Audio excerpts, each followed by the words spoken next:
పూరా లోకల్. ఇండస్ట్రీలను అభివృద్ధి చేయడం కోసం ప్రత్యేక మంత్రిత్వ శాఖ ఉంది. రహదారులు బాగు చేయడానికి రోడ్లు భవనాల శాఖ ఉంది అధ్యక్ష.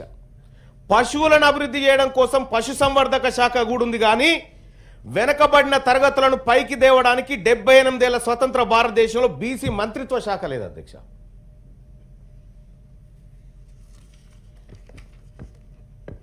మా బీసీల బతుకులు ఎలా ఉన్నాయంటే కనీసం వీళ్ళు ఎక్కడైనా బాధపోయి చెప్పుకోవడానికి 2 పూటలు తిన్నామా, కడుపు నిండిందా, పస్తులున్నారా, ఆకలా దప్పికనా చెప్పుకోవడానికి ఒక మంత్రి లేడు అధ్యక్ష. ఈ దేశంలో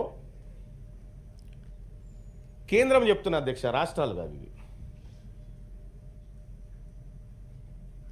అయితే ఈ దేశంలో ఉన్నటువంటి బీసీలకు కనీసం ఏముంది తొంగి చూడడానికి కూడా ఓ మంత్రిత్వ శాఖ లేదు, వీళ్ళు చెప్పుకోవడానికి కూడా ఓ మంత్రి కట్టాడు.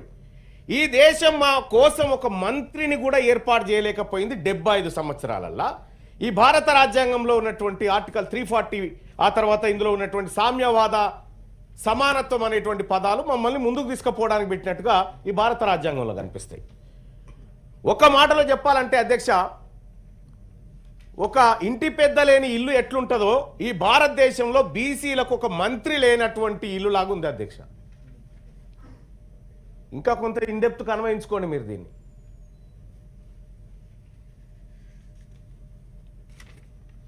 దేశంలో 60% ఉన్న బీసీల వద్ద ఓట్లు ఉన్నాయి కాబట్టి మీకు మరి మా ఇంటి పెద్ద ఏడంటే ఇప్పుడు లేడు కానీ తాత్కాలికంగా గాడికి పోవని మైనార్టీ శాఖ కింద నెట్టేసారు సార్. మైనార్టీ శాఖ మంత్రి ఇప్పుడు బీసీ సంక్షేమాన్ని చూస్తాడు. ఈ భారతదేశంలో మెజారిటీ ప్రజలైనటువంటి సంక్షేమాన్ని మైనార్టీ శాఖ మంత్రిత్వ శాఖ కిందకి తీసుకొచ్చారు సార్.